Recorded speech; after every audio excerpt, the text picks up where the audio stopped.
This is a podcast about how to make better podcasts. We're going to start by talking about the most fundamental creative choices that affect how your show is put together. What is the show about? And how, on the most basic level, are you going to present that information?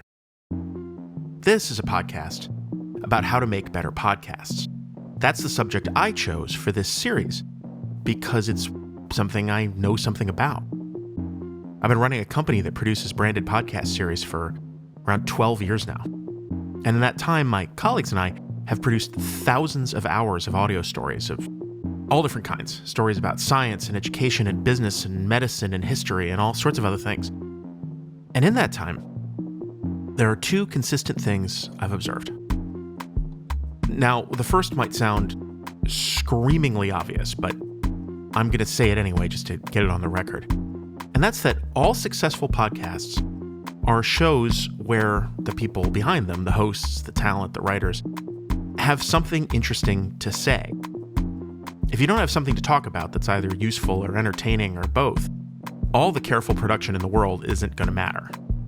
But the second observation is that if you do have a good concept, a topic, a set of stories that is worth telling, careful production matters very much. Now, when I say careful production, I don't just mean the technical side of things, choosing the right mics, mixing, EQing, things like that. That stuff is really important, and we're going to get into all of it, but that's only a small part of it. What I mean is making conscious choices about every aspect of the show that affects how people listen to it. Every piece of audio is built of the same elements. There is a story of some kind, and that story either has a compelling shape that brings people from a beginning through a middle to an end, or it doesn't. There's a format. The story is either being told by one person or many people.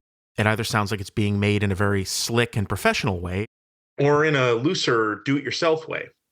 There is a texture to the sound. It's either just a voice or voices suspended in silence, or you can hear some of the room they're in, or there's music or sound effects under and around them, or there isn't. If you're making a podcast, you are using all of these elements and more like them, whether you realize it or not. They are the molecules your show is built from, the bricks you're building it out of. And all of these choices, whether they're being made consciously or accidentally, are making a huge impact in how people are experiencing the show.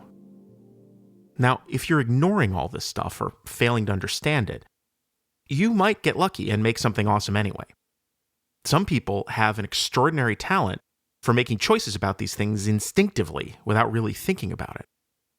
And even if you don't have that talent, you might make good choices by accident. But if that success was accidental, it's going to be really hard to recreate and do consistently.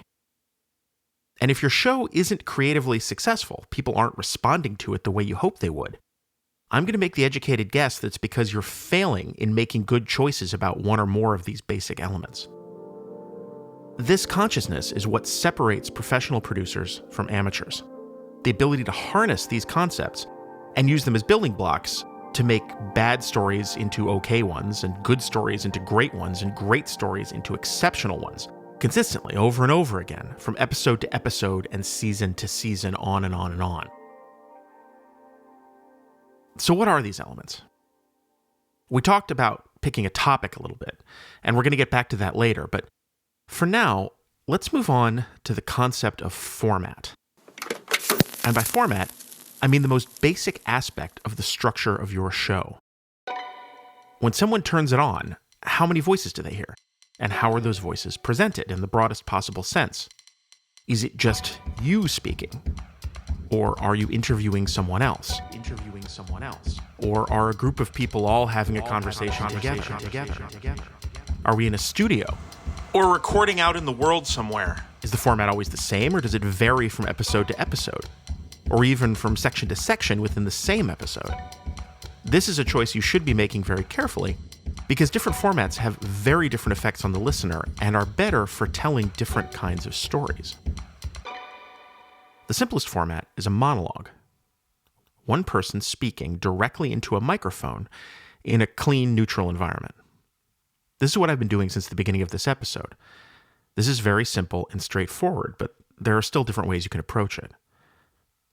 I could speak in the first person, like this, and tell you what I'm doing, what I will do, what I have done, like telling a story or writing in a diary or a soliloquy from a play. Hi, this is me. My name is David. This is my new podcast, which is a podcast about making better podcasts. I'm sitting in my office on the ground floor of my house in the suburbs of New York City. I'm at my desk in front of my computer, speaking into a microphone. This format, this way of approaching the storytelling is very direct and very intimate. There's no one involved except me and you.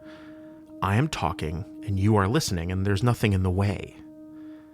It's very easy when talking like this to make it seem like I'm speaking directly to you, one-on-one. I'm also speaking about myself, what I think, what I'm doing, which compounds that intimacy. How does it make you feel, me speaking directly to you like this? This is very powerful, this intimacy. And it's something podcasts do extremely well as compared to other kinds of media. If you're watching a video, for instance, there's always a physical distance between you and the screen creates a frame around the image, separating the world of the show from the world you are sitting in when you're watching it. A podcast, on the other hand, usually plays on earbuds, which are literally inside your head. That distance is obliterated. If I want to, I can literally whisper in your ear.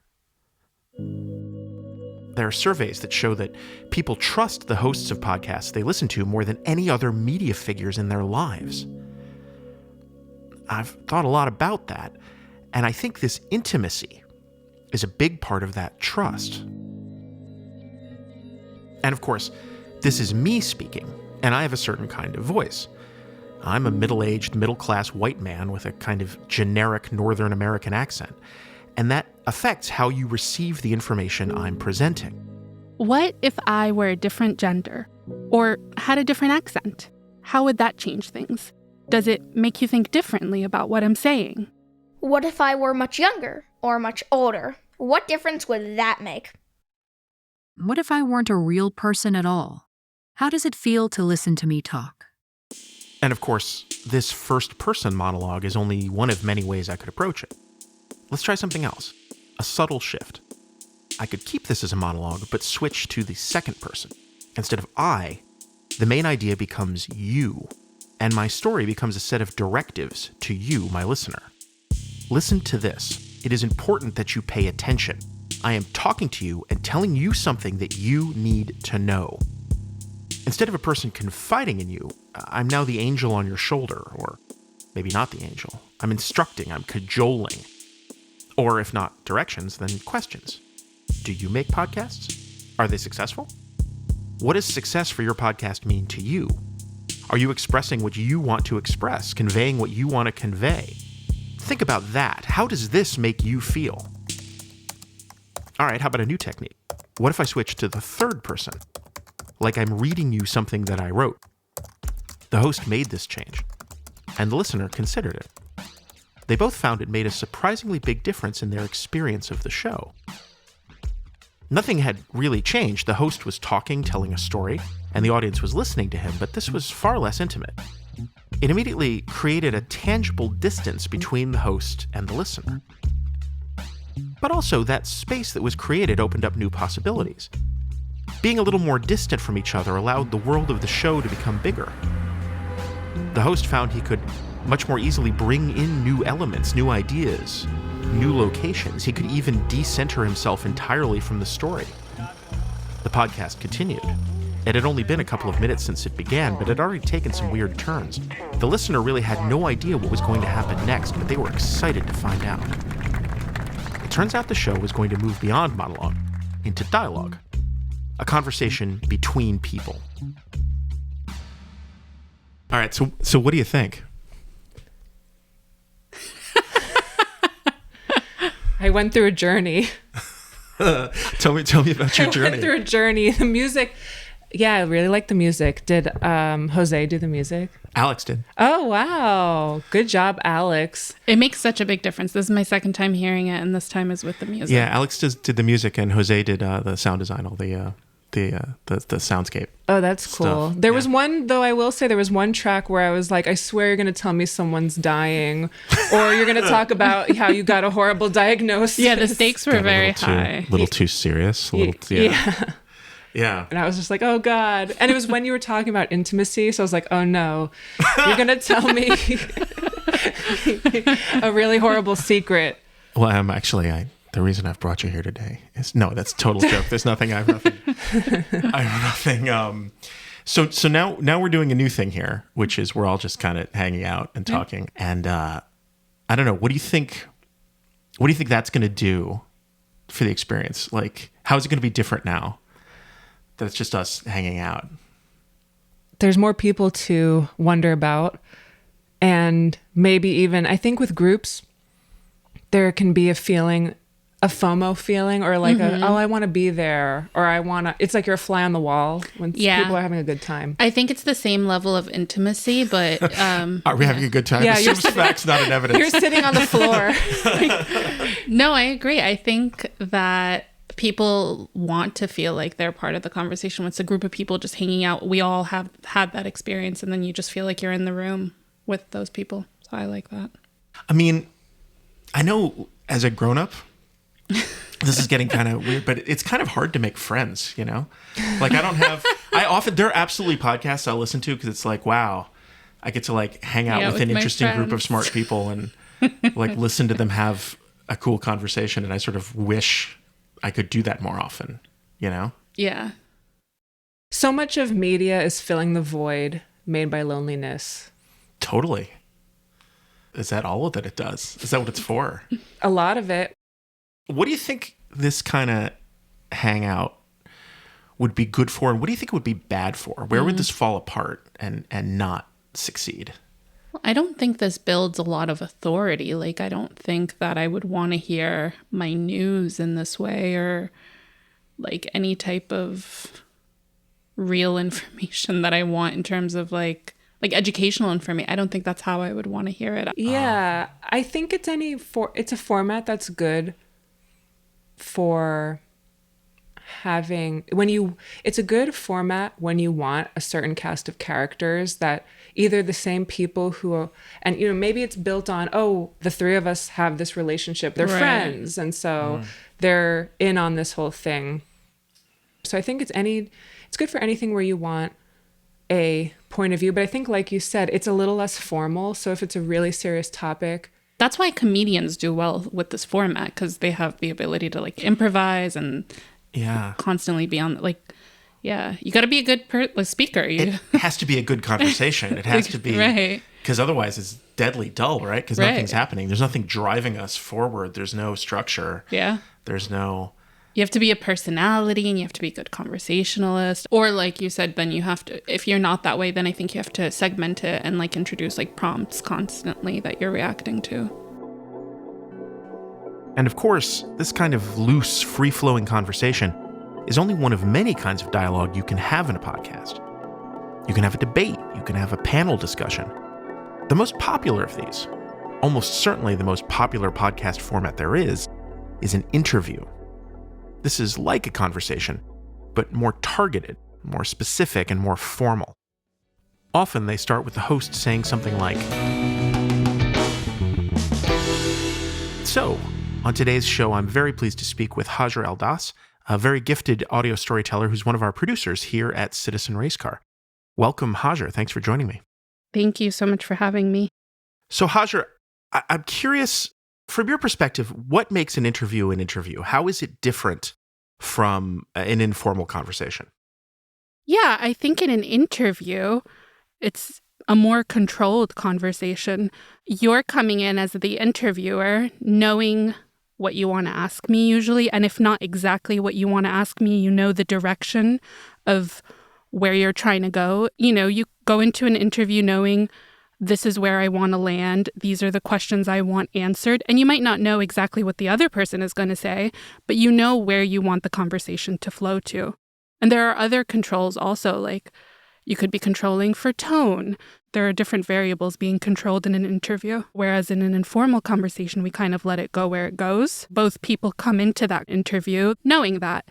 And that, I think, changes the demeanor of the conversation. And what is the nature of that control? What do you think that does to the experience of the dialogue itself?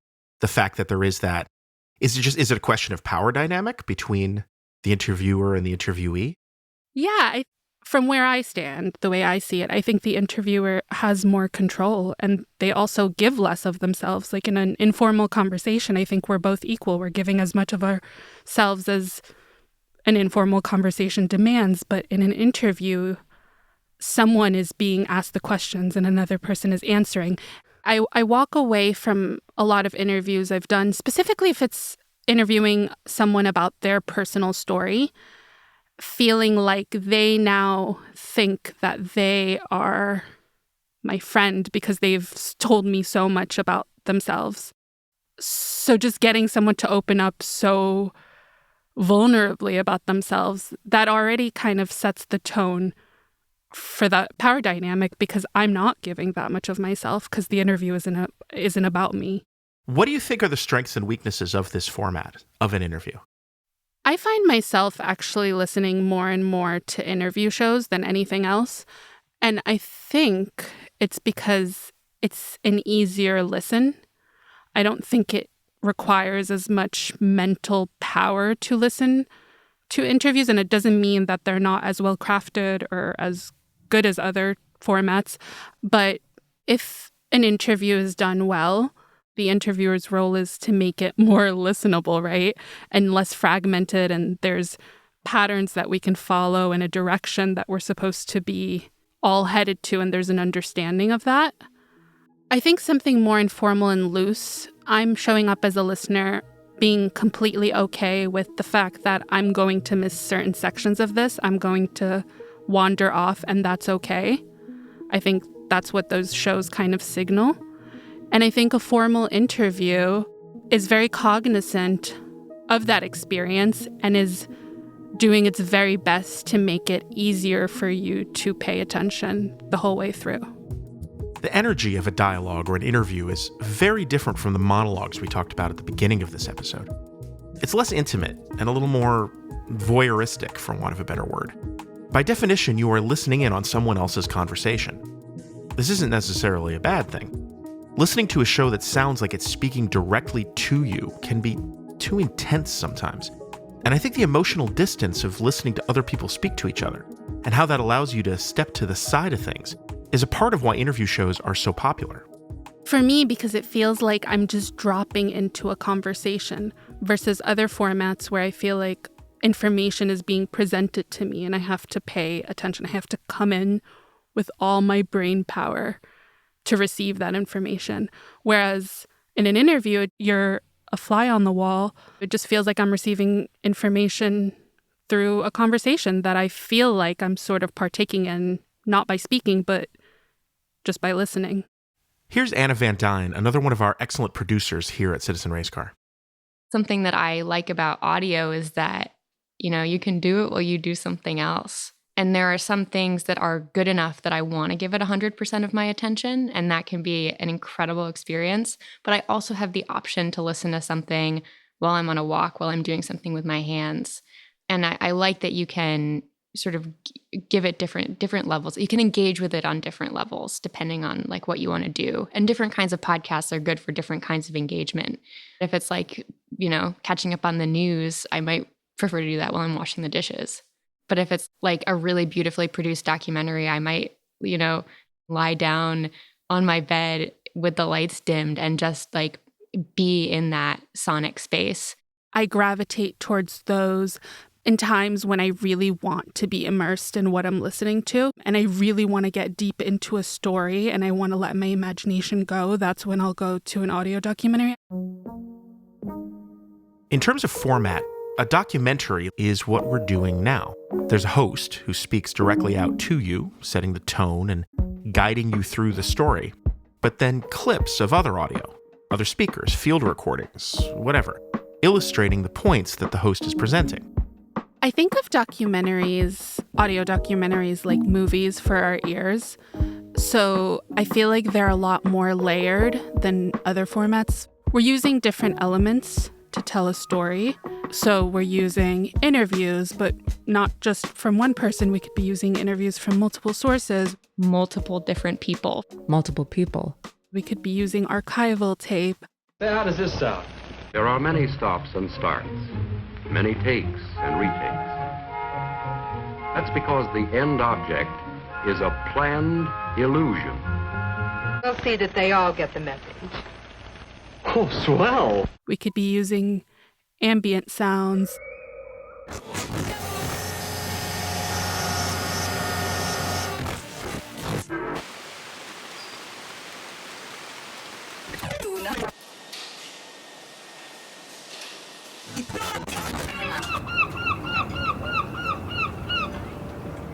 So there's just a lot more elements layered on top of each other to get us from point A to point B.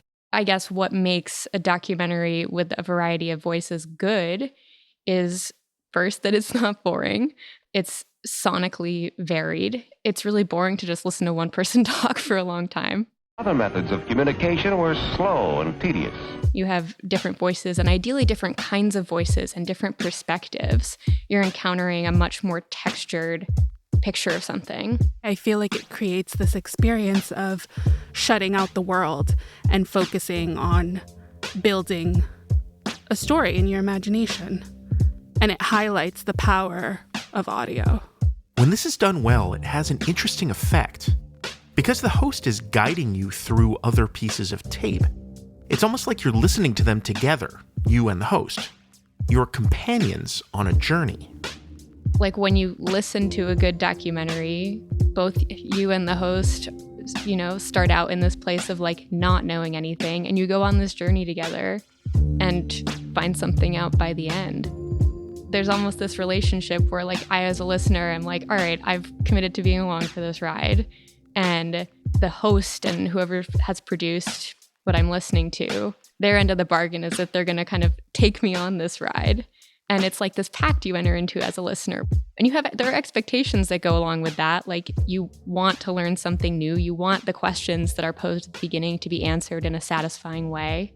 If it's good, that's what happens. This multiplicity of voices also gives this format the feeling of having more authority than a monologue or an interview. The host isn't just telling you things, he's bringing the receipts. He's backing it up with evidence, or at least testimony that is presented in a way that seems more expert. You might have authorities on a certain subject or people who have lived experience with something who are all adding to this understanding that you're developing over the course of listening. Like I'm coming from a background as a journalist, and I absolutely would not listen to something where one person was speaking authoritatively on something without quotes from people who actually knew what they were talking about or could present new information or maybe opposing viewpoints or different nuances to a situation. I don't trust one single person because people make stuff up all the time. That's why we make documentaries, and a documentary is understood to be like a longer thing. We aren't making TikTok videos where we say like, here's a take, or this is, 5 fun facts you should know.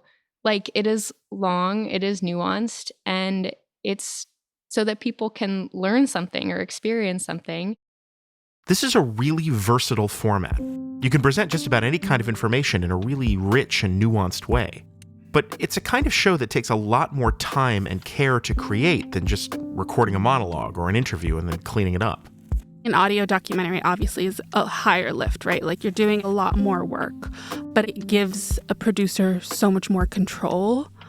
Like, for example, if I'm doing an interview and I'm not getting all the parts that I want from that interview said succinctly, I can step in and use narration and tell that part in the way that I understood it. Or I could go back and find archival tape of someone else explaining it in a perfect way. And so I feel like it gives us so much more control as producers. And I also think it's just more fun. But let's take a step back. Why are we doing this? What's the point of this show and all this flipping from one format to the next? This is a podcast about making better podcasts. And if I can leave you one idea from this first episode, it's that this is a uniquely powerful medium. podcasting. And there's so much that can be done with it. So much more than many people who are making podcasts tend to consider. Here's M. Lowinger, the director of our education program, where we teach kids in after-school programs and summer camps how to create their own podcasts. It seems like the most popular type of podcast that people are aware of is just an interview show. Like, I'm a celebrity and I interview people about a topic. So I think that for a lot of people, that's what they might think a podcast is. In the education program, a lot of kids, when you ask them, what is a podcast? They'll say an interview. So they get that an interview is often a really integral part of a podcast, but that's part of what we explain is that it's not only an interview. You can do interviews, yes, but you can do so much more. How do you, quote unquote, show this when there's nothing to look at? How do you show that with either what you say or the music or sound effects? There's the game we do in the education program in the beginning, The Power of Sound, and I love it because it's, playing different sounds and trying to see, can you get an idea of how old someone is or where they are or what's going on by just the sounds that you hear? People have loved audio mediums for a long time. Podcasting it's a kind of a new version of radio. It's radio's renaissance. People were doing radio plays, lots of different things with radio. So I think, but again, radio kind of died. And now it's kind of coming back in this new way. But also, the very first entertainment ever was spoken word.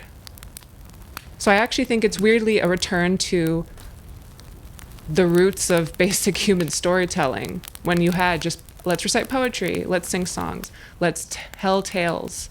So I think it's actually a renaissance. That's the thing about audio in general. I think because of this quality of how it gets inside you or how it fills the space around you, it makes you feel less alone. I think that's what audio does, is it makes people feel less alone. And I don't think anything else has quite the ability to do that aside from actual other human beings. And I think we're in a moment where loneliness is an epidemic. And I don't just say that for dramatic effect. This is literally something the government has said. Loneliness is classified as an epidemic. And I think audio, it's a balm. People like to feel like they aren't as alone as they might actually be. And there's something kind of sad about that and something kind of beautiful about that. But I think that is where some of the appeal for the kind of podcast where you do just feel like you're hanging out with people comes from. And also where the appeal of really good stories comes in. Maybe it takes you out of your life for a while. Maybe you get to inhabit the life of somebody else. And that can be really nice. And there are so many ways this medium can do that. Take you out of your own head and bring you somewhere new. The possibilities are much broader than most people realize. We've looked at expanding from one voice to two to many, and moving from more formal to less formal approaches. But why does this have to be entirely built on the spoken word? For that matter, why does it have to be nonfiction? There are innumerable ways to tell a story. Particularly in the pre-television world, radio dramas were a huge and expansive medium, with millions of listeners tuning into everything from detective stories to superhero stories to family dramas to soap operas. Scripted fiction has a whole developed audio language combining dialogue and narration and sound effects and music. Why not bring some of that energy into what you're doing? Back in the day, one of these shows might have started with something like, "Welcome back, listeners, to the adventures of Dr. Swashbuckle in the Forest of Sound, episode 37, The Discs of Wisdom." After weeks of searching for the Temple of the Ancient Podcasters, our heroes once again feel that they've been walking in circles. What does the map say, Lombardi? Surely we must be close. Yes, Doctor. I'll look again. It says we must find a convergence of 3 ancient Wikungo trees and a walking palm somewhere to the left of a fast-flowing stream. Look! Lombardi! There! Just there! Could that be it? Doctor, look! A door! It bears the ancient signs from my journal. At long last, my friend, our quest may be complete. The heavy stone door, unopened for centuries, slides open to reveal more of a tunnel than a hallway. A hard dirt floor and stone walls covered with cobwebs and ancient writing. It's so dark, Doctor. There. Torches. Keep your wits about you, my friend. Who knows what dangers lurk ahead? There, Doctor. It appears to be some kind of altar. And unless I've missed my bet, Lombardi, that chest in the middle contains the very thing we've been searching for these many long months. They open the strange container, and inside find something beautiful. Golden discs inscribed with a symbol they both immediately recognize. Doctor, is that a picture of a microphone surrounded by a pair of headphones? Yes, it is. And it means our quest is at an end. The discs of podcast wisdom. We found them. Indeed we have, Lombardi, and inscribed upon them is all the knowledge we will need to create the greatest podcast the world has ever heard. What's that one say, Doctor? It says, have something interesting to say. Oh, seems like good advice. And the next? This one says, make thoughtful choices. Details matter.